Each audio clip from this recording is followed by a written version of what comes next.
Welcome back to our channel RL learning classes. मैं एक बार फिर आपके सामने हाजिर हूं। मैथ क्लास 10th का पॉलिनोमियल चैप्टर का पार्ट 2 लेकर। इससे पहले वाले चैप्टर में हम लोगों ने क्या पढ़ा था वो एक बार रिवाइज कर लेते हैं, और नहीं पढ़ा हो तो आप देख भी लीजिएगा, ठीक है। तो पहले वाले चैप्टर में हमने पढ़ा कि अगर कोई पॉलिनोमियल है, ठीक है, ऑफ एक्स, ठीक है, पॉलिनोमियल ऑफ एक्स, ठीक, एक्स की पॉलिनोमियल है, एक्स वेरिएबल की, अगर उसमें उसकी पॉलिनोमियल की डिग्री डिग्री आपकी होगी 1 2 3, तो उस पॉलिनोमियल को हम लोग क्या बोलेंगे? लीनियर या फिर क्वाड्रेटिक या फिर क्यूबिक। या फिर का मतलब अगर 1 होगी तो लीनियर बोलेंगे, 2 होगी डिग्री तो क्वाड्रेटिक बोलेंगे, 3 होगी तो क्यूबिक बोलेंगे, ठीक है, रिस्पेक्टिवली।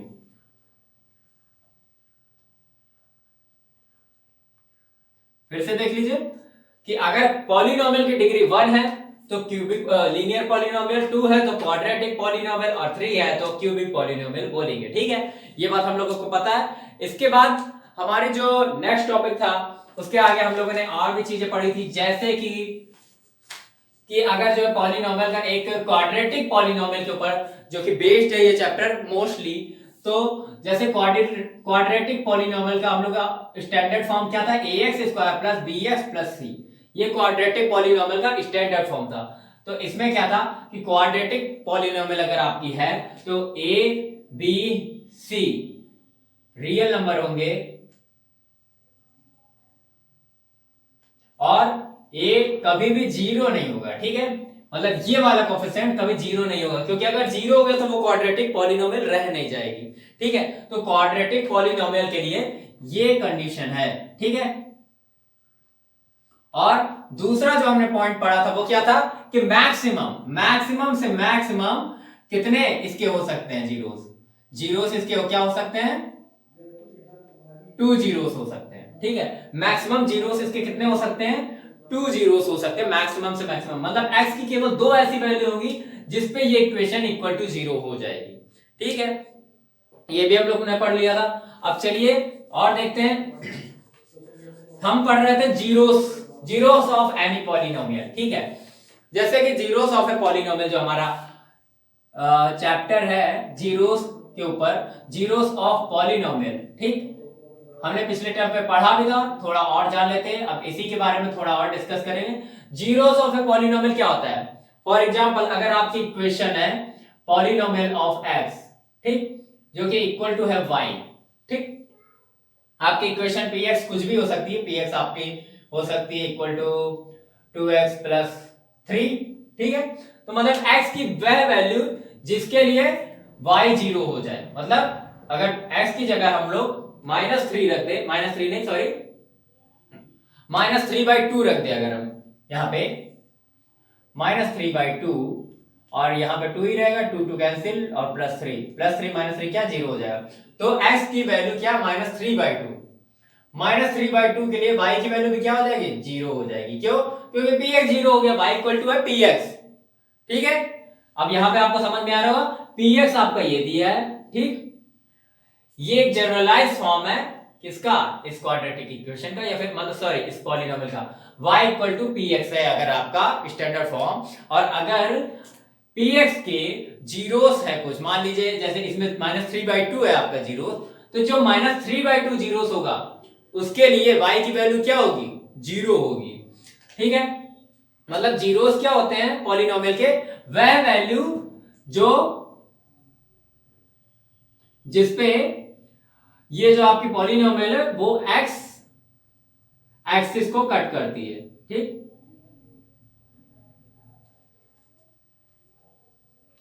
कट एक्स एक्सिस मतलब अब यहां से आपको एक नई बात पता चली कि x इस पॉलिनोमियल के जो जीरोस होंगे वो इसकी लाइन को x पे कट करवाएंगे, ठीक है। फॉर एग्जांपल ये अगर आपकी एक इक्वेशन, ये आपका कार्टेशियन प्लेन है, ठीक है। आपने कोऑर्डिनेट ज्योमेट्री पढ़ी है पिछले साल, ठीक।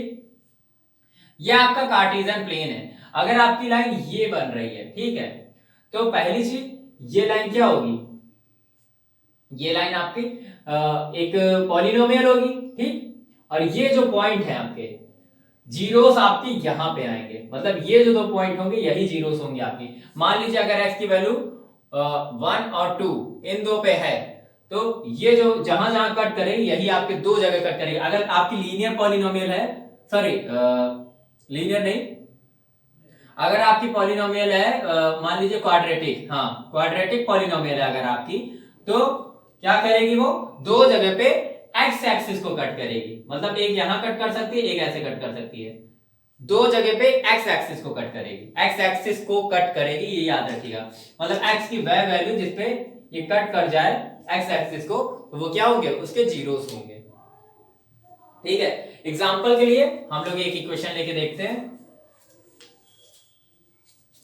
तो देखिए अब हम देखेंगे graphical representation of zeros of a polynomial. ठीक है, तो अभी हमने क्या देखा था, मैंने क्या बोला, जीरोस ऑफ ए पॉलिनोमियल किसी के एक्स की वह वैल्यू है जो ग्राफ के एक्स एक्सिस को कट करने को दिखाती है। मतलब एक्स एक्सिस पे कहां कहां ग्राफ कट कर रहा है वो दिखाती है। अब किसी पॉलिनोमियल के जितने जीरोस होंगे, मान लीजिए किसी पॉलिनोमियल के 3 जीरोस हैं, तो वो एक्स एक्सिस को कितनी जगह कट करेगी, 3 जगह कट करेगी। ठीक है, जैसे फॉर एग्जांपल ये मैंने बताया था कि अगर ऐसे है तो 3 जीरो कट करेगी, 1 2 3। अब वाई एक्सिस पे अगर कट भी कर दे ये ऐसे करके, तो उससे कोई फर्क नहीं पड़ता, मेन पॉइंट है एक्स एक्सिस, क्योंकि पॉलिनोमियल आपकी एक्स की है। अगर पॉलिनोमियल आपकी एक्स की है तो एक्स एक्सिस को जहां जहां कट करेगी, ये क्या है, ये जीरोस है, इसके 3 जीरोस है, मतलब ये क्यूबिक पॉलिनोमियल होगी। अगर क्वाड्रेटिक इक्वेशन है तो दो जगह कट करेगी, लेकिन किसे, एक्स एक्सिस को। मेन जो पॉइंट है वो ये एक्स एक्सिस और पॉलिनोमियल ऑफ एक्स, यानी एक्स के कोऑर्डिनेट आपके मिलेंगे, कोऑर्डिनेट ऑफ एक्स। ठीक, तो वही चीज यहां पे लिखी हुई है, क्या लिखा है कि zeros of a polynomial, zeros of a polynomial px is the value और कोऑर्डिनेट ऑफ x।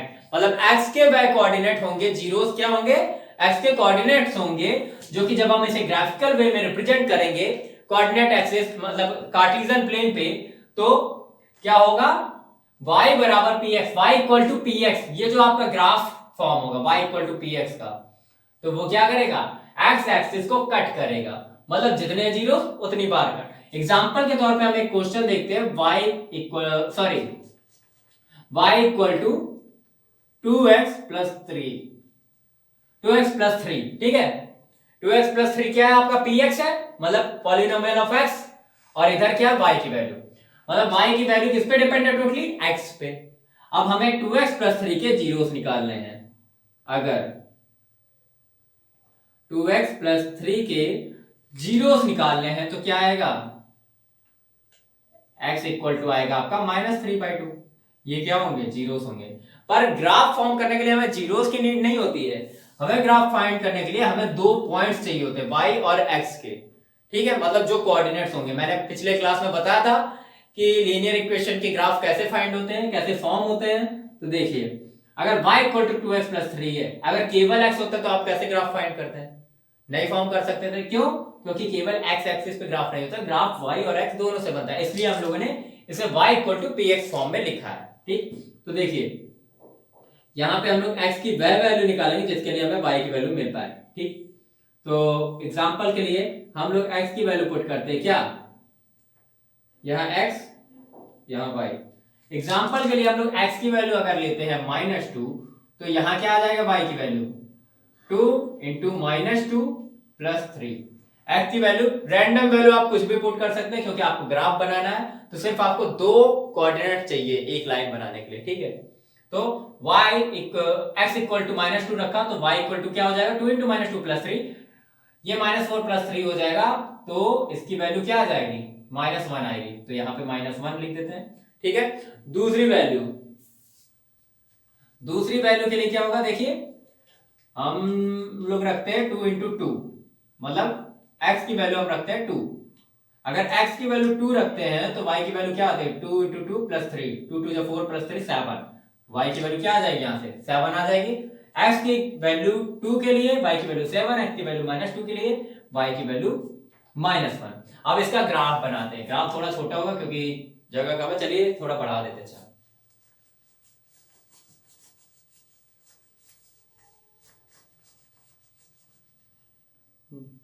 तो देखिए y इक्वल टू 2x+3 के लिए हम लोग ग्राफ बनाएंगे।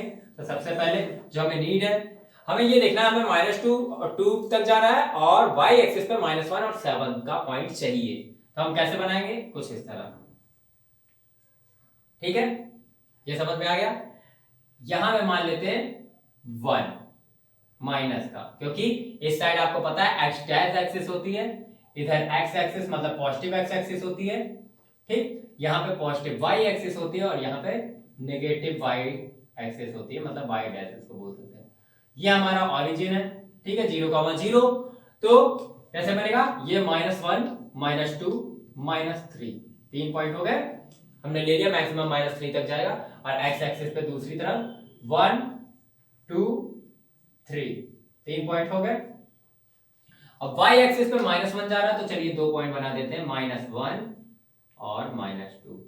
और अब साइड में देखिए क्या जा रहा है, 1 2 3 4। थोड़ी और जगह चाहिए होगी, रुक जाइए, इस पे रेस करके बना देते हैं।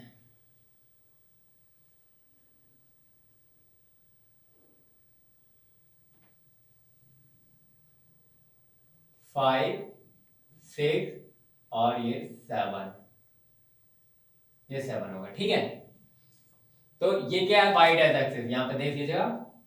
ठीक, ये आपकी negative Y axis, sorry positive Y axis. ठीक है, तो अब आपको अगर ग्राफ बनाना है तो आपके पास कोऑर्डिनेट क्या क्या है। पहला कोऑर्डिनेट x, y का ये -2, 1 प्लॉट करना है, -2, -1। और दूसरा पॉइंट है 2, 7, इसको प्लॉट करना है। तो देखिए कैसे प्लॉट होगा, बहुत सिंपल है। पिछली क्लास में हम लोगों ने पढ़ा भी था, पिछली क्लास में मींस 9th की क्लास में हम लोग पढ़ भी चुके हैं ये सारी चीजें। तो अगर आपको ना समझ में आ रहा तो आप वीडियो देख लीजिएगा, और भी ग्राफ्स आपको मिल जाएंगे। तो -2, x जब -2 होता है तब y की वैल्यू क्या होती है, -1। तो कहां होगा, ये होगा, ये पॉइंट है आपका किसका, -2 -1 का। ठीक है, दूसरा पॉइंट आपका क्या है, 2, 7। x जब 2 होगा तब y की वैल्यू कहां होगी, 7 होगी, मतलब ये।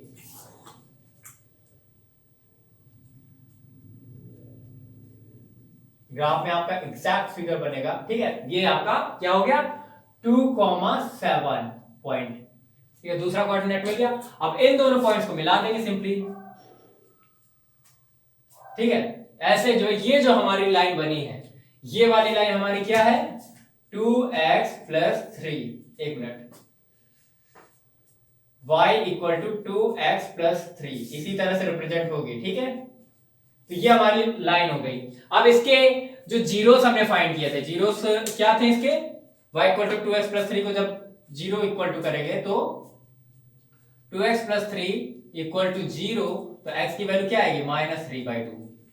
अब चलिए चेक करते हैं, -3/2 यानी क्या आंसर आएगा, -3/2 को हम लोग लिख सकते हैं 1.5 माइनस का। ठीक है, ये इसके जीरोस होने चाहिए, मतलब 1 और कुछ 1 से आगे, क्योंकि ये एग्जैक्ट ग्राफ नहीं हो सकता है, क्योंकि ये ग्राफ पेपर नहीं है, इस वजह से थोड़ा आगे पीछे हो सकता है। तो देखिए यहां आ रहा है, x एक्सिस को कहां कट कर रहा है, 1.5 पे। एग्जैक्ट नहीं है, यहाँ पे तिरछा दिख रहा है, तिरछा दिख रहा है आपको थोड़ा सा स्लाइडली बैक की साइड। तो यहां पे आपका कट करेगा अगर आपका एग्जैक्ट ग्राफ पेपर होगा तो। ठीक है, तो 1.5 आपका ग्राफ पेपर पे 1.5 यहां पे आएगा। तो ये क्या है आपका, जीरोस है, किसका, y इक्वल टू 2x + 3 का। इसी तरह से अगर आपकी क्वाड्रेटिक इक्वेशन होगी तो हो सकता है यहां एक कट कर दे, यहां एक कट कर दे, तो वो क्या होगा, आपका जीरोस होगा। x एक्सिस को भी सॉरी y एक्सिस को भी कट कर रहा है, पर हमें x से मतलब है, क्यों, क्योंकि px हमारा किसमें है, x में है।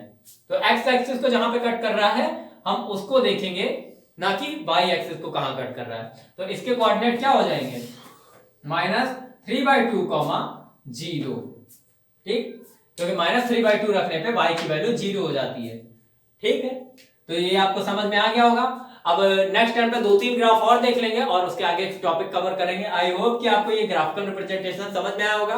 अगर ना समझ में आया तो हमें कमेंट बॉक्स में कमेंट करके बताइए, और पीछे जो हमारी वीडियो पे बन चुकी है ग्राफिकल रिप्रेजेंटेशन पे, वो आप देखते रहिए और हमारे चैनल को सब्सक्राइब करिए, वीडियो को ज्यादा से ज्यादा शेयर करिए और लाइक करिए हमारे वीडियो को। मिलते हैं नेक्स्ट क्लास में आगे के टॉपिक के साथ, तब तक के लिए पढ़ते रहिए एंड थैंक्स फॉर वॉचिंग।